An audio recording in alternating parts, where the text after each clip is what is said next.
Good afternoon, folks, and thanks for taking the trip all the way out to Hamlin. I thought it was important that we did this press release in the community where the crime occurred. The Monroe County Sheriff's Office is now investigating the deaths of two individuals at 87 King Street in Hamlin between September 9th and September 10th of 2018 as a double homicide. This determination is based upon physical evidence to include apparent gunshot wounds to both victims. We are not in a position to release specifics of any of this evidence at this time, as investigators are actively pursuing those as leads. We recognize how concerning this crime is to this small community. However, we want to reassure the community that we do not believe there's a specific threat, ongoing threat to the public here in the town of Hamlin. The Monroe County Medical Examiner's Office has positively identified both victims as the driver of the vehicle, Bruce Kane, 19 years of age, from the town of Sweden, and passenger Alexander Burrow, 20, of the town of Clarkson. We're asking anyone that has any information that may have seen or heard anything in the vicinity of Lake Road and King Street between Sunday, September 9th, 11 p.m., and Monday, September 10th, 1:30 a.m., to call the MCSO tip line at 753-4175 or simply call 911. Specifically, we're looking to talk to the driver of a dark-colored pickup truck who we're providing a picture to the media as we speak of that vehicle, who may have made a U-turn on Lake Road in the town of Hamlin. The truck was last seen on Lake Road near Crosby's convenience store between the hours I just stated above. We do not believe this vehicle is involved in the crime itself, but the driver may have pertinent information and leads that we can use in this investigation. Along with the community, myself, the undersheriff, and the supervisor of the town of Hamlin, we're all obviously troubled by this horrific crime. At the onset of this investigation, and throughout the last 48 hours, we have put all the resources we believe we could put into this investigation, pursuing all leads. We'll continue with that same pursuit until a necessary time when we bring those responsible for this heinous crime to justice. We express our sincere condolences to the families as we made those notifies in the most recent hours about the information we're sharing with the public today. I'm going to turn the podium over to Chief Deputy Fowler, who will share some more information. Thank you, Sheriff. As the Sheriff stated, we have some new developments in this case that we're actively pursuing. We've also had some success over our request for participation, providing information by the public. That has resulted in quite a bit of information, some of it more productive than others, and we're currently in the process of sorting through that and determining which are active leads and which are just rumors. As most of you are aware, there are several rumors flying around social media and across the community from all different sources. We have been in touch with the family, and we have reassured them that we will be providing accurate information to them as we know it, and that, as with any case, rumors are bound to fly and arise. So we ask them to come to us regarding any questions regarding these rumors. The investigators have quite a bit of work ahead of them. We're waiting for significant lab results from the Monroe County Crime Lab, and we continue to work with the District Attorney's Office, the Medical Examiner, and of course those lab analysts to hopefully a successful resolution in this case and bring those to justice. As the Sheriff mentioned, we are looking for the operator of that dark pickup truck. Our belief is that they may have been making an attempt to shop at Crosby's convenience store when they approached and realized that it was closed for the night and turned around and left. Because of the proximity of that store to the crime, we definitely would like to speak to the operator of that vehicle and see if perhaps they saw something out of the ordinary that can help us with this investigation. Again, they are not a person of interest in this crime. They just may have seen something that could be helpful to us. We are not going to release any more specific information about the crime because those are very important to the investigators and the successful outcome. So we're going to continue to work this, and we'll provide updates as necessary. Anybody has any general questions, or the town supervisor is here? This was recognized as an isolated incident. either one of you provide specifics on why you still believe that's the case? Specifics, no, only because those things are pertinent to the investigation. These guys are actively pursuing leads as we speak. If we gave that information away, they would possibly give the clues to the bad guys that we're looking for.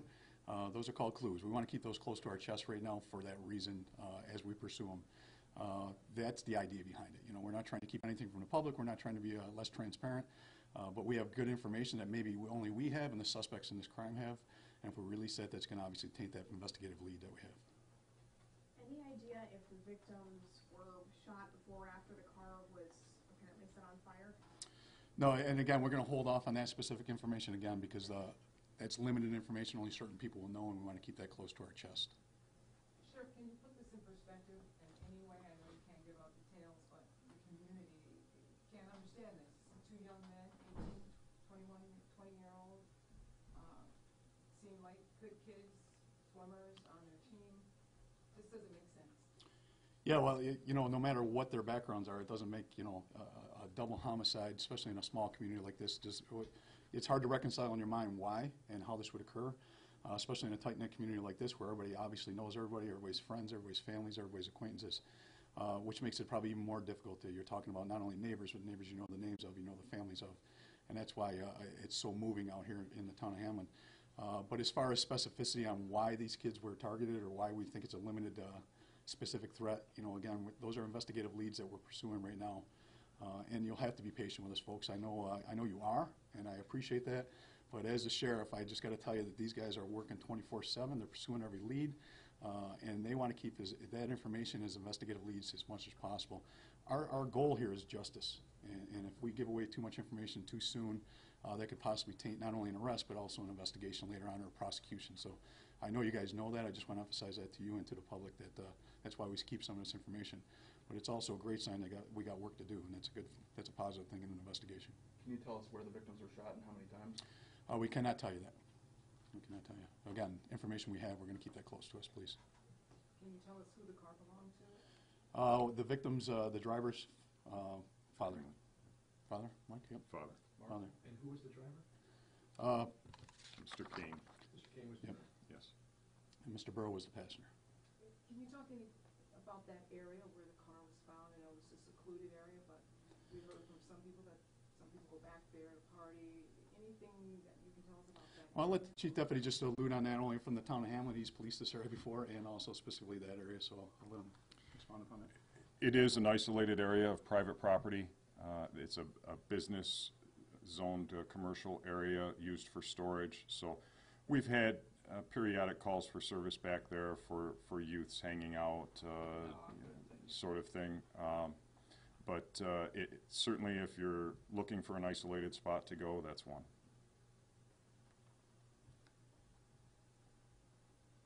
So does it appear then that the car may have wanted it to go undetected for a period of time? Well, that's certainly an assumption on our part is that perfect opportunity to hide the crime scene. Yes, and we're taking that into consideration also. It's just, that's absolutely the reason why we're looking for help from the public. There's very limited vehicle traffic on that road at that time of night. So, you know, when we ask for help identifying that dark pickup truck, that's because there's very few opportunities, and that is one that we definitely would like to speak to. We know that the investigation acquired surveillance video from the coroner. Were there any other businesses that were able to help you with that sort of footage? We were lucky to some extent with video footage that we got. We did get multiple business owners that were able to help us by providing their video. How valuable that turns out to be and how successful is yet to be determined. Sure. Can you just talk about the challenge of investigating a case like this? It appears that whoever burned the car may have been trying to get rid of the evidence and would give you very little to work with. Yeah, physical evidence is one thing, you know, and circumstantial evidence is another, and a little less of a burden of proof or more of a burden of proof upon us. These are always solved with information, you know, and that's why it's so important that you all are here, you all are putting this message out for us, that the town of Hamlin folks are talking, even in the rumors that we're following up. We're following up those rumors. We look at each one of those rumors. Those are pieces of information that sooner or later are going to put the puzzle together for our investigators. So, yeah, we may be limited in some physical evidence because of the extent of the damage, But that's also an opportunity, we get that word out there that people are more motivated to possibly speak. This is a heinous crime. This is a ridiculous, heinous crime on a couple of young men. Did not need to occur, and with that might motivate people to just share a piece of information they might have that they think is insignificant, that may be the piece of the puzzle these detectives are looking at. Sheriff, can you confirm that the gunshot wounds were the reason the 2 victims died? No, I cannot. I cannot. And again, cause of death, actual cause of death from the medical examiner has not been determined yet. Can you speak on what you're describing this as a heinous crime, what a crime done in this fashion tells you about possible motives or anything like that?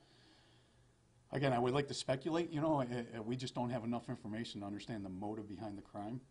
We don't have that information at our hands right now. But the fact is, the crime scene, as you all reported earlier this week, and as the chief deputy described so well, there wasn't a lot left. The vehicle was burned, all the combustible material was destroyed. With that as possible evidence being destroyed. We all realize that, whether it's trace evidence or bigger physical evidence. And so those are challenges we have to overcome. But the other things is we get good breaks by information, we get good breaks by videos, and what we find most often is suspects make they make mistakes, and we're going to be on these guys. The detectives haven't slept. They have been on this, and are evidence collecting people, and we're working with our other partners out there, whether it's the Fire Bureau trying to determine the cause and origin of this fire. Sooner or later they're going to make a mistake. We're going to get the right piece of information. That's what solved this crime. That's what solved this crime. So what are you asking specifically from the public? What kind of information, what would be helpful? Yeah, that's a great question. So specifically, we're looking for, we narrowed this down to a tight window of a couple hours between 11 p.m. on Sunday night and 1:30 a.m. on Monday morning, so the midnight hour, if you will, Sunday night. Any activity here in the town of Hamlin on Lake Road, any activity around King, any videos you might have on your personal, your house. We've gone door to door looking for it all, but you might have some kind of video we don't know you have. Anything you've seen, your dog barked, we'll take it all, and that's up to the detectives to pursue each one of those as a potential lead. So that's specifically what we came here today is one, to make this official announcement. 2, to let the town of Hamlin know we got them, we support them, and we're here 100% behind them. But then we got to get that information out there that we need feedback. And don't think you got a piece of information that's not important. That's up for us to determine, to share the information. So that's specific 2.5-hour time frame is what we're looking at. Any thought why Hamlin? No, obviously a couple of the victims live in this area, live around us. But why specifically, on King, I don't think we have any information leading to that. Folks, we'll take a couple more questions, maybe 2. Anybody have them? Can you reveal yet how the car was found real early in the morning? That's kind of a rural industrial district. Can you talk on how y'all got that call in about this car? The fire was extinguished by the time it got there. Absolutely. I'll let the chief do that. There are a few businesses that operate back there, and one of the property managers was out working behind the building, moving some heavy equipment around, and as he drove the equipment around, he observed a vehicle that was definitely out of place and went further to investigate. Was that before or after the fire? That was well after the fire. And That was at 11 a.m. Monday morning, so. on Monday, you said the rains might have extinguished the fire. Is that still holding? It's definitely a possibility. That and the combination of running out of combustible material, as I stated earlier, the fire will eventually burn itself out. So Was an accelerant used? we're yet to determine that. We're waiting for lab results. So Have you determined if they were alive when that fire? no, all of that is part of the medical examiner's investigation, and although they've been very helpful with some information, they have yet to complete that investigation. So we'll allow them to complete that and give us their full report before we speculate. Thank you very much, everyone. Thanks, guys, for covering. Appreciate you driving all the way out.